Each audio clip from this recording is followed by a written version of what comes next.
स्वागत है आप सभी का अपने गुरुजी पे। मैं आपका दोस्त सुरजीत पॉल आया आपको फिजिक्स का मोहब्बत करवाने।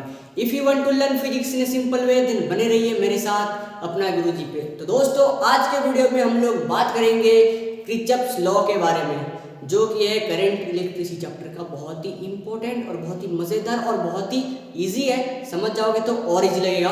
दोस्तों किरचॉफ्स लॉ जो है ये हमारे जर्मन फिजिसिस्ट है किरचॉफ्स, वो क्या किए ओम्स लॉ का थोड़ा एक्सटेंडेड फॉर्म किए। ओम्स लॉ में हम लोग सिंपल सर्किट में क्या करते थे, वहां पे करंट रेजिस्टेंस और पोटेंशियल के अंदर रिलेशन फाइंड आउट करते थे, V इक्वल्स टू IR।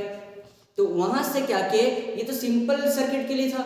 तो किरचॉफ क्या किए, जब क्रिटिकल और कॉम्प्लिकेटेड सर्किट होगा, जब एक ही जगह पे 4-5 कंडक्टर एक साथ कनेक्टेड होंगे, ठीक है, यानी तो क्लोज लूप फॉर्मेशन करके होंगे, ऐसे जैसे कॉम्प्लिकेटेड सर्किट आएगा वहां पे क्या होगा, सिंपली ओम्स लॉ को यूज करना थोड़ा डिफिकल्टी आ जाता है। तो उसी डिफिकल्टी को सॉल्व करने के लिए किरचॉफ्स ओम्स लॉ का थोड़ा एक्सटेंडेड फॉर्म दिया गया था, एक्सटेंडेड फॉर्म दिए थे, और वो दो ठो लॉ दिए थे। कौन? किरचॉफ्स दो ठो लॉ दिए थे, उसी को किरचॉफ्स लॉ कहा जाता है। ठीक है दोस्तों, तो किरचॉफ्स लॉ का दो ठो लॉ है, वो एक तो किरचॉफ्स करंट लॉ है और एक तो किरचॉफ्स वोल्टेज लॉ है। तो दोनों ही लॉ के बारे में हम लोग फुल एनालिसिस करेंगे और फुल डिस्कशन करेंगे, ताकि आप लोग उसको समझने के लिए दिक्कत ना हो। इसका जो न्यूमेरिकल्स रहता है वो बोर्ड एग्जाम्स में, आपका जेई मेन या नहीं तो नीट में, हर जगह में किरचॉफ्स लॉ का आपका जो क्वेश्चन रहता है वो आपको मिल जाएगा। तो इसको थोड़ा अच्छे से समझने के लिए कोशिश कीजिए। तो दोस्तों किरचॉफ्स लॉ समझने से पहले हम लोग कुछ बेसिक टर्म्स के बारे में जानेंगे, जो कि हम लोग वहां पे यूज करने वाले हैं। तो पहला टर्म्स कौन सा है? इलेक्ट्रिक नेटवर्क क्या होता है दोस्तों? इलेक्ट्रिक नेटवर्क कहते हैं complicated system of electric conductors. Electric network मतलब अभी हम लोग क्या कहते हैं, सिंपल नेटवर्क पढ़े थे। अभी एक मिनट में सर्किट ले लिया, यहाँ पे रेजिस्टेंस है, यहाँ पे मैं पोटेंशियल ले लिया, यहाँ पे सर्किट कंप्लीट कर दिया। तो ये आ गया मेरा सिंपल सर्किट है। लेकिन दोस्तों इलेक्ट्रिक नेटवर्क कब कहेंगे, जब complicated system of electric conductors, more number of electric conductors एक जगह पे कनेक्टेड रहेंगे, नहीं तो वो कॉम्प्लिकेटेड सिस्टम में रहेंगे, तब हम लोग उसे क्या बोलेंगे, इलेक्ट्रिक नेटवर्क कहेंगे। जैसे कि देखो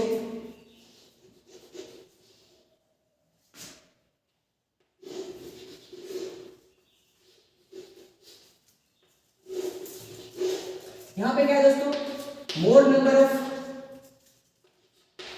कंडक्टर्स कनेक्टेड है। तो यहाँ पे करंट आ रहा है, एक जंक्शन पॉइंट है, यहाँ पे मोर नंबर ऑफ कंडक्टर्स है यहाँ पे।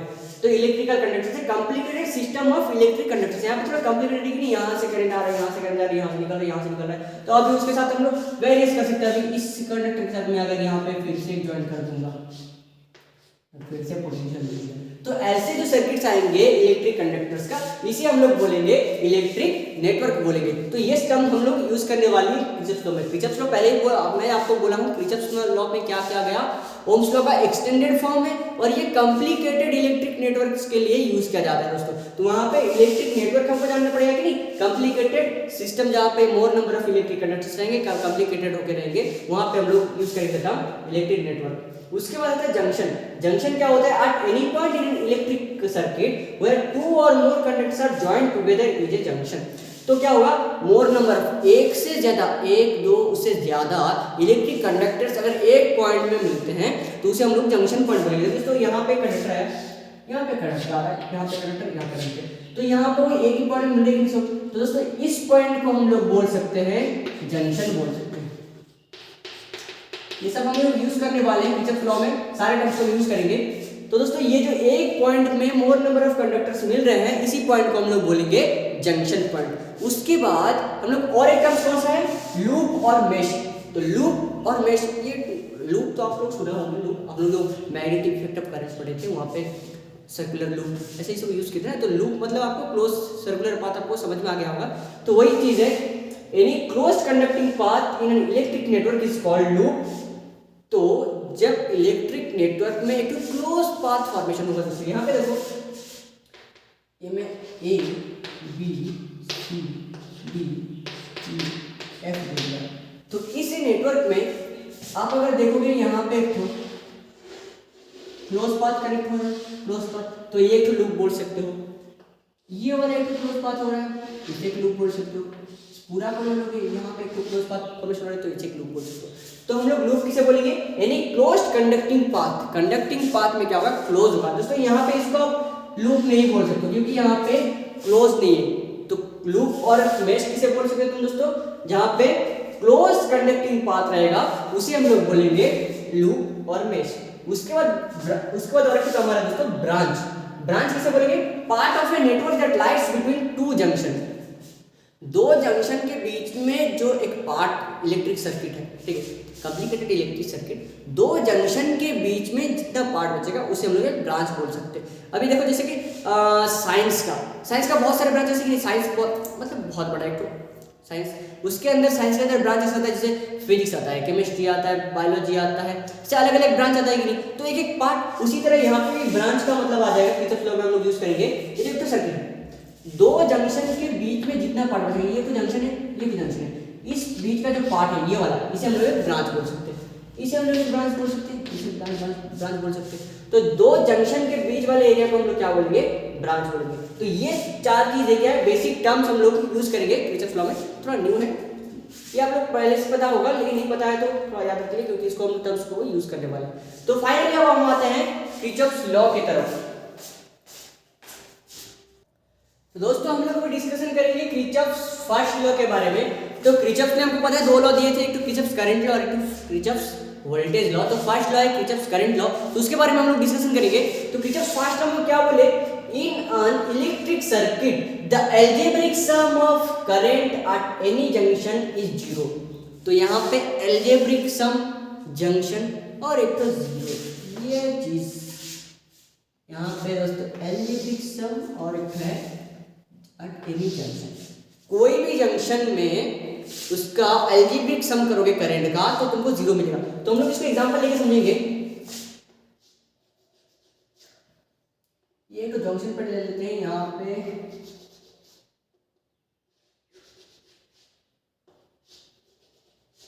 यहाँ पे जंक्शन पर ले लिए, तो इस जंक्शन पॉइंट में करंट का जो हैगा अलजेब्रिक सम क्या आ जाएगा? जीरो आएगा।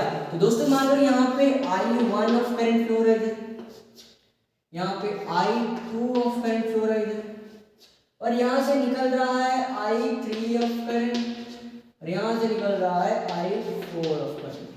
तो हम लोग जब इसको अलजेब्रिक सम करेंगे तो यहाँ पे इसका कितना आ जाएगा? जीरो आ जाएगा। तो इसको हम मैथमेटिकली लिख सकते हैं summation I equals to zero at the junction point. तो दोस्तों यहाँ पे आपको बस याद रखना है, किसी भी जंक्शन पॉइंट में अगर करंट एंटर कर रहा है तो करंट निकलेगा।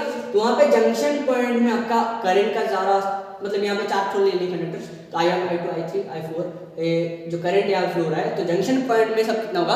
अलजेब्रिक सम करोगे तो जीरो आएगा। और लेकिन उसका दूसरा टर्म में हम लोग क्या बोल सकते हैं? The sum of current entering a junction is equal to the sum of current leaving that junction. मान लीजिए जंक्शन है, जंक्शन में एंटर कर रहा है I1 एंड I2 एंटर कर रहा है, तो I1 प्लस I2 जितना होगा I3 प्लस I4 जितना होगा, जितना अमाउंट ऑफ करंट एंटर करेगा जंक्शन में उतना अमाउंट ऑफ करंट बाहर निकलेगा। तो आप इसको एक गुफा मान सकते हो, गुफा में अगर जितने आदमी घुसे उतने आदमी बाहर निकले। सिंपल सा गुफा है, कॉम्प्लिकेट मतलब सिंपल सा गुफा है, वहां से कोई भटक नहीं जाएगा। तो यहाँ से 5 आदमी, यहाँ से 5 आदमी घुसे, मतलब यहाँ से भी 5 और 5 निकलेंगे, मतलब यहाँ से टोटल अगर एंटर कर रहा है 10, तो यहाँ से टोटल 10 आदमी बाहर निकलेंगे। तो ये है क्या? Kirchhoff current. तो यहाँ पे समेशन आई कर सकते हैं। तो हम लोग यहाँ पे जब इसका ऐड करेंगे, अलजेब्रिक सम करेंगे, तो यहाँ पे कुछ साइन कन्वेंशन हमको यूज करना पड़ेगा। साइन कन्वेंशन कैसे यूज करेंगे? हम लोग यूज कर सकते हैं the current entering the junction, उसको पॉजिटिव लेंगे। यहाँ पे I1 एंड I2 जो एंटर कर रहा है इसको पॉजिटिव लेंगे, और जो current living from the junction उसको हम लोग नेगेटिव लेंगे। ये इसका साइन कन्वेंशन है। साइन कन्वेंशन में आपको बस नेगेटिव और पॉजिटिव साइन कहाँ पे लगाना है उस पर ही फोकस करना है, वही साइन कन्वेंशन है। तो जंक्शन में जो एंटर करेगा करंट उसको आपको लेना है पॉजिटिव, और जो करंट वहां से निकल रहा है, जंक्शन से निकल रहा है, उसे आप लोग लोगे नेगेटिव। तो यहाँ पे summation I equal to zero है, तो मैं यहाँ पे कर सकता हूँ, हम लोग को दिया गया है अलजेब्रिक सम जीरो आएगा, मतलब क्या है? I1 प्लस I2, यहाँ पे दोस्तों क्या करेंगे? प्लस अलजेब्रिक सम कर रहे, सबको मिलाना है, लेकिन हम लोग साइन कन्वेंशन में क्या बोले? जो जंक्शन में जो एंटर करेगा करंट उसे हम लोग पॉजिटिव ले लिए। I1 एंड I2 एंटर कर रहे हैं, इसको पॉजिटिव ले लिए। अभी I3 और I4 क्या हो रहा है? यहाँ से निकल रहा है कि नहीं? The current living through the junction, that is negative लेना है साइन कन्वेंशन के हिसाब से। तो उसी हिसाब से हमारा जो I3 आएगा वो नेगेटिव लेना पड़ेगा हमको, -I3 प्लस -I4। तो अलजेब्रिक सम कितना आ जाएगा? जीरो आएगा। तो हम लोग लिख सकते हैं I1 plus I2 minus I3 minus I4 equal to 0। तो उसी हिसाब से हमको कितना मिलता है यहाँ पे दोस्तों, हम लोग लिख सकते हैं I1 plus I2 equal to I3 plus I4। इसी डेफिनेशन से इसी डेफिनेशन मिलेगा। अभी इसको यूज करके हम लोग दो डेफिनेशन में कन्वर्ट कर सकते हैं, जैसे कि जंक्शन पॉइंट में अलजेब्रिक सम करंट का 0 होगा, यूजिंग साइन कन्वेंशन हमको यूज करना है। तो हम लोग वहां पे देखें I1 I2 एंटर कर रहा है, I3 I4 निकल रहा है, तो उसका अलजेब्रिक सम कितना आएगा, 0 आएगा उनके लॉ के हिसाब से। तो उसी लॉ को हम लोग थोड़ा सा मॉडिफाई करने से कितना आ जाएगा, I1 plus I2 equals to I3 plus I4। मतलब यहाँ पे जितना करंट एंटर कर रहा है जंक्शन में उतना ही अमाउंट ऑफ करंट लीव करेगा। तो इसमें कौन सा यूज होता है दोस्तों, यहाँ पे कंजर्वेशन ऑफ चार्ज यूज होता है दोस्तों। द कंजर्वेशन ऑफ चार्ज क्यों होता है दोस्तों, यहाँ पे जो करंट है सर्किट में स्टेडी करंट है, यहाँ पे स्टेडी करंट है। और स्टेडी करंट में क्या होता है दोस्तों, चार्ज ना एक्यूमुलेट होगा ना ओरिजिनेट होगा, चार्ज ना ही एक्यूमुलेट होगा ना ही ओरिजिनेट होगा। इसलिए क्या होगा, जितना अमाउंट ऑफ चार्ज जंक्शन में घुसा उसी अमाउंट ऑफ चार्ज निकल रहा है। उसी लॉ को यूज करके ये किरचॉफ लॉ का फर्स्ट लॉ दिया गया है, एल्जेब्रिक सम कितना हुआ, 0 होगा। नहीं तो बोल सकते जितना अमाउंट ऑफ करंट इसमें एंटर करेगा उतना अमाउंट ऑफ करंट यहाँ से निकलेगा, क्योंकि ये स्टेडी करंट लिए हैं यहाँ पे। और charge can not be accumulate और ओरिजिनेट इन द सर्किट, ठीक है। इसको यूज करके किरचॉफ लॉ दिया गया, तो इसको बोला जाता है किरचॉफ करंट लॉ भी बोला जाता है, किरचॉफ करंट लॉ और KCL बोल सकते हो, इसको बोल सकते हो KCL, किरचॉफ करंट लॉ बोल सकते हो। ये किरचॉफ का फर्स्ट लॉ है और इसको हम लोग जंक्शन रूल भी बोल सकते हैं। इसे हम क्या बोल सकते हैं, जंक्शन रूल। तो आपको सिंपली किरचॉफ करंट लॉ में क्या याद रखना है, और जंक्शन रूल में जंक्शन है वहां पे जितना अमाउंट ऑफ करंट एंटर करेगा उतना अमाउंट ऑफ करंट वहां से निकलेगा, यानी तो algebraic sum of the current junction is 0 होगा। समझ में आया दोस्तों? अगर इसमें कोई डाउट है तो कमेंट सेक्शन में बताइए, और नोट्स बनाना है तो आप लोग स्क्रीनशॉट ले सकते हैं। अभी हम लोग पढ़ेंगे अगला लॉ जो है किरचॉफ वोल्टेज लॉ, और इसे किरचॉफ सेकेंड रूल बोलते हैं और उसे बोलते हैं लूप रूल बोलते हैं। यहाँ पे ये था जंक्शन रूल था, और जो हमारे वोल्टेज लॉ है किरचॉफ का सेकेंड लॉ है वो है लूप रूल। यहाँ पे जंक्शन पहले हम लोग टर्म्स में यूज किए थे ना, लूप और जंक्शन। तो जंक्शन के बारे में ये करंट लॉ था, और लूप रूल में हम लोग वोल्टेज के बारे में पढ़ेंगे। देखते हैं किरचॉफ सेकेंड लॉ। तो दोस्तों सेकेंड लॉ जो है किरचॉफ सेकेंड लॉ है, उसमें हमको क्या बोला गया है, around any close loop of a network the algebraic sum of change in potential must be 0। एक क्लोज लूप लेना पड़ेगा, आपको याद रखना पड़ेगा किरचॉफ का सेकेंड लॉ आप वहीं पे ही यूज करोगे जहां पे क्लोज लूप रहेगा। अगर क्लोज लूप नहीं है तो आप वहां पे किरचॉफ का सेकेंड लॉ यूज नहीं कर सकते। जहाँ पे जंक्शन है वहां पे आपको फर्स्ट लॉ यूज करना पड़ेगा, और जहाँ पे क्लोज लूप है वहां पे आपको सेकेंड लॉ यूज करेंगे। तो सेकेंड लॉ में हमको बोला गया है in any close loop of a network the algebraic sum of changes in potential must be 0। Changes in potential in the close loop. अभी एक तो मैं क्लोज लूप ले लिया, यहाँ पे मैं कुछ पोटेंशियल लिया हूँ, पोटेंशियल भी लिया हूँ। तो दोस्तों यहाँ पे क्लोज में क्या हो रहा है, पोटेंशियल अगर चेंज हो रहा है तो आपको लेना पड़ेगा क्या, changes in potential must be 0। Sum of del V, potential जो चेंज होगा वो कितना आ जाएगा आपका 0 आ जाएगा। Change in potential must be 0। और आप यहाँ पे क्या बोल सकते हो, the algebraic sum of the EMF at any loop current is equals to the sum of product of current and resistance in. तो आपका जो ईएमएफ होगा, ईएमएफ का सम कितना होगा, यहाँ पे ईएमएफ समेशन ऑफ ईएमएफ हो जाएगा समेशन ऑफ आई और आर। एक सर्किट में आई अमाउंट ऑफ करंट फ्लो हो रहा है, वहां पे रेजिस्टेंस आर है, तो समेशन ऑफ ईएमएफ आ जाएगा summation of I and product of I and R पे समेशन आ जाएगा आपका। तो ये तो फॉर्मूला यहाँ पे इसी को ही यहाँ पे एक्सटेंड करके यहाँ पे लिखा गया है तो दोस्तों आपको यहाँ पे याद रखना है कि जब से जो सेकेंड लॉ है वो वोल्टेज लॉ है और इसमें वोल्टेज किस क्या जाता है, और किर्चॉफ जो फर्स्ट लॉ था उसमें हम लोग किर्चॉफ का करंट लॉ यूज करते हैं। वहाँ पे समेशन करंट जंक्शन में 0 हो रहा था, यहाँ पे क्लोज, वहाँ पे जंक्शन रूल था, इसीलिए जंक्शन रूल में क्या किए, at the junction current sum of algebraic sum of the current at the junction is 0 था। यहाँ पे ये जो किर्चॉफ का सेकेंड लॉ है ये लूप रूल है, लूप रूल, ये आप बस लूप के लिए यूज करें जहां पे करंट का लूप फॉर्मेशन हो रहा होगा वहां पे आप किर्चॉफ का सेकेंड लॉ यूज करेंगे, इसलिए इसको बोला जाता है लूप रूल। और लूप रूल में क्या होगा, जो चेंज इन पोटेंशियल जो होगा डेल वी कितना होगा, 0 होगा, यानी तो आप लोग बोल सकते हैं summation of E EMF electromotive force EMF कितना आ जाएगा, product of current and resistance का समेशन आ जाएगा आपका समेशन ई। तो ये है सेकेंड लॉ और इसको हम लोग बोलते हैं किर्चॉफ वोल्टेज लॉ। तो इसमें भी साइन कन्वेंशन यूज करेंगे हम लोग दोस्तों, जैसे कि हम लोग करंट लॉ में जंक्शन रूल में साइन कन्वेंशन यूज किए थे, टुवर्ड्स द जंक्शन लिए थे positive, away from the junction लिए थे नेगेटिव, उसी तरह यहाँ पे हम लोग भी यहाँ पे भी हम लोग क्या करेंगे, इसका साइन कन्वेंशन को यूज करेंगे। तो देखते हैं साइन कन्वेंशन।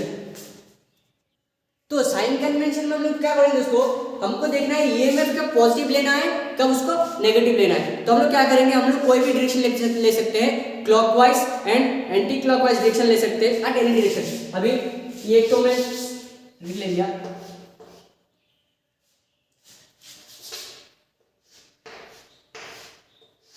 ये मैं ले रहा हूं क्लॉकवाइज डायरेक्शन और ये मैं ले रहा हूं एंटी क्लॉकवाइज डायरेक्शन। तो यहाँ पे ये आपका नेगेटिव टर्मिनल है, ये पॉजिटिव टर्मिनल, ये नेगेटिव और ये। तो यहाँ पे मैं क्लॉकवाइज डायरेक्शन ले लिया एक तो एंटी क्लॉकवाइज डायरेक्शन ले लिया।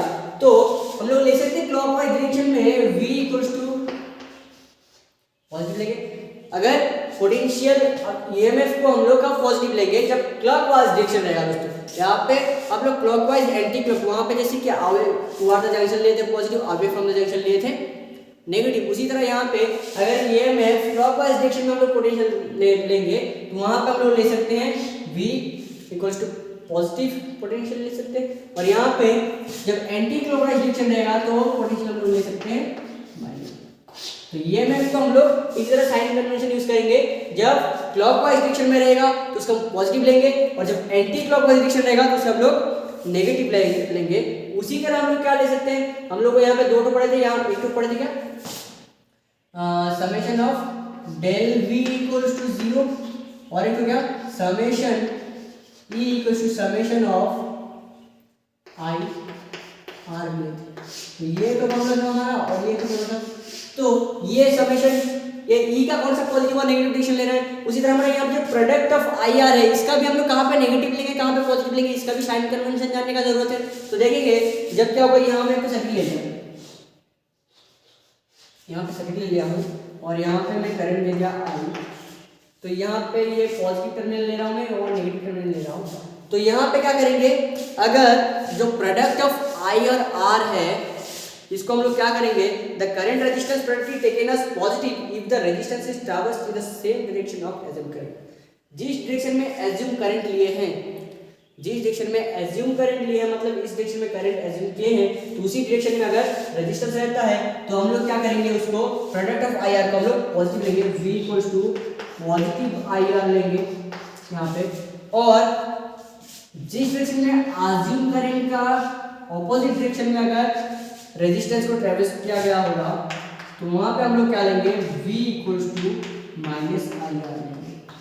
एज्यूम करंट के डायरेक्शन में अगर रेजिस्टेंस ट्रेवल्स किया गया है तो वहां पे v equals to positive I R लेंगे, और एज्यूम करंट के डायरेक्शन अगर ऑपोजिट डायरेक्शन में हमारा रेजिस्टेंस को ट्रेवल्स किया गया है तो वहां पे v equals to minus I R लेंगे। तो ये साइन कन्वेंशन आपको यूज करना है और इसको ध्यान में रखना है at the time of using Kirchhoff second law or Kirchhoff voltage law KVL,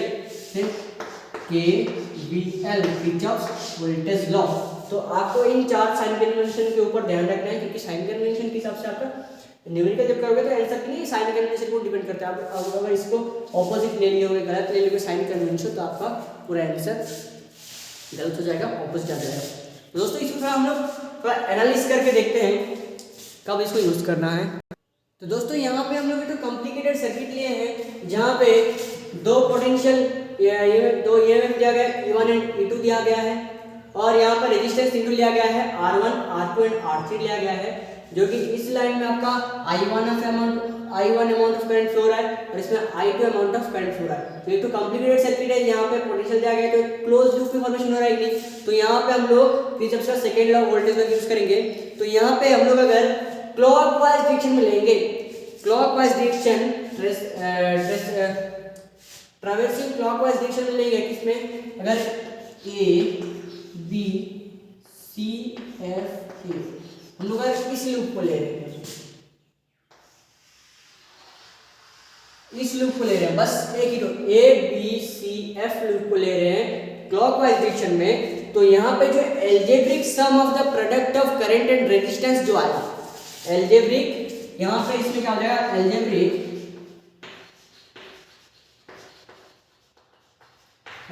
some of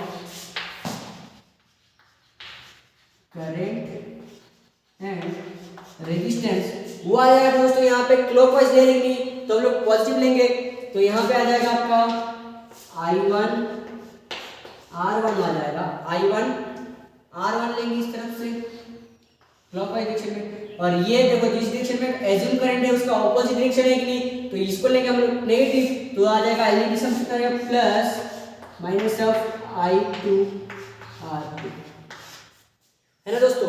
तो इसको हम लोग लिख सकते हैं I1 R1 plus minus I2 R2। यहाँ पे क्या किया, algebraic sum of current and I and R, ठीक है दोस्तों। यहाँ पे I एंड R का जो करंट और रेजिस्टेंस जो हम लोग एल्जेब्रिक सम कर रहे हैं, तो उसमें हम लोग देखना पड़ेगा, हम लोग यहाँ पे क्लॉकवाइज लेंगे नहीं, क्लॉकवाइज ट्रेवल्स किए हैं तो हम लोग इस डायरेक्शन में जाएंगे, तो क्लॉकवाइज यहाँ पे I1 R1 इस डायरेक्शन में एज्यूम करंट की डायरेक्शन में, तो इसको पॉजिटिव लिए, और यहाँ पे कह रहा है एज्यूम करंट की डायरेक्शन का ऑपोजिट में है कि नहीं, R2 ट्रेवल्स किया गया है, तो हम लोग यहाँ पे इसको नेगेटिव लेंगे, तो algebraic sum of the current and resistance आ जाएगा हमारा I1 R1 माइनस और I2 R2 आ जाएगा दोस्तों। ये नेगेटिव हुआ क्योंकि ये ऑपोजिट एंटी क्लॉकवाइज डायरेक्शन में, तो यहाँ पे ये नेगेटिव आएगा। तो ये इस लूप के लिए अगर हम लोग लूप यूज करेंगे C D E F, अगर इस लूप का बात देखेंगे हम लोग, लूप कौन सा, यहाँ पे C D E F C, इस लूप का देखेंगे, इस लूप का अगर हम लोग देखेंगे algebraic sum of current and resistance का, तो हम लोग लिख सकते हैं यहाँ पे क्लोज पाथ में, यहाँ पे आ जाएगा आपका E1 एंड E2 है कि नहीं, इसके ऊपर ये तो एक लूप था, बस यहाँ पे सिंपली था, लेकिन जब इस लूप का हम लोग फाइंड आउट करेंगे तो हमको देखना पड़ेगा C D E F का, तो आप अपना आ जाएगा यहाँ पे E1 माइनस ऑफ E2 आ जाएगा, तो हम लोग वहां पे यूज कर सकते हैं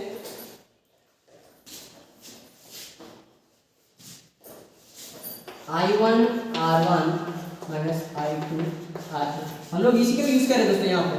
यहाँ पे जो हम लोग algebraic sum of current and resistance use किए थे, यहाँ पे I1 R1 minus I2 R2, तो हम लोग देखें डेल V जो आ रहा है हमारा, डेल V जो 0 आ रहा था उसी को हम लोग यहाँ पे यूज करेंगे, क्योंकि जो सम ऑफ करंट एंड रेजिस्टेंस का प्रोडक्ट जो आ रहा था वो किसके साथ सेम होगा, डेल V को 0 हो जाएगा दोस्तों, तो वहाँ पे E1 माइनस E2 कितना आ जाएगा, I1 माइनस I2 R आ जाएगा दोस्तों, R2 आ जाएगा, हम लोग उसी को यहाँ पे यूज करेंगे। तो उसके बाद हम लोग सिमिलरली क्या करेंगे, अगर C D E F C इसका ये आपका यहाँ से आ रहा है, अगर C D E F C का हम लोग यूज करेंगे तो हम लोग वहाँ पे आ जाएगा हमारा E2 जो आएगा, यहाँ पे E1, तो यहाँ पे E1 माइनस E2 करके ये निकल गया, यहाँ पे E2 कितना आ जाएगा दोस्तों, यहाँ पे E2 आ जाएगा आपका I2 R2 आ जाएगा, यहाँ पे इसके लिए I2 R2 आ जाएगा, I2 R2 आएगा। उसी तरह अगर आप R3 में देखेंगे तो यहाँ पे क्या होगा दोस्तों, यहाँ पे I1 अमाउंट ऑफ करंट आ रहा है और यहाँ पे I2 अमाउंट ऑफ करंट आ रहा है, तो जंक्शन में क्या होगा, जंक्शन में जितना करंट एंटर करता है उतना अमाउंट भी करंट लीव करता है। हम लोग किसमें, किरचॉफ का करंट लॉ में पढ़े हैं, तो जितना अमाउंट ऑफ करंट यहाँ पे एंटर कर रहा है उसी अमाउंट ऑफ करंट अगर यहाँ से निकलेगा तो यहाँ पे कितना निकलेगा, total I1 plus I2 amount of current निकलेगा कि नहीं। यहाँ से यहाँ पे करंट का यूज करेंगे तो यहाँ पे E2 जो निकाल रहे थे यहाँ पे तो सिंपली I1 R1 करके यहाँ पे I2 R2 कर दिए थे, यहाँ पे क्या करें I1 प्लस I2 करना पड़ेगा, तो हम लोग का यहाँ पे कितना, ये उसी डायरेक्शन में जिस डायरेक्शन में करंट एज्यूम किए हैं उसी डायरेक्शन में हमारा कौन सा है R3 रेजिस्टेंस जो है ट्रेवर्स किया गया है, तो उसी तरह हमारा कितना आ जाएगा I2 तो ये पॉजिटिव आया, ये तो पॉजिटिव आया जिस डायरेक्शन में है उसी डायरेक्शन की वजह से पॉजिटिव आया, I2 तो पॉजिटिव आया, तो उसके बाद ये भी हमारा पॉजिटिव आएगा, ये भी पॉजिटिव आएगा, तो कितना जाएगा दोस्तों I1 plus I2 I1 plus I2 R3 आ जाएगा हमारा E2 आ जाएगा, आएगा दोस्तों। तो इसी का हम लोग यहाँ पे क्या करें, बस करंट का वोल्टेज लॉ यूज करके उसका एनालिसिस किए हैं, कैसे आपको साइन कन्वेंशन यूज करके आपका algebraic sum of current and resistance का फाइंड आउट करेंगे।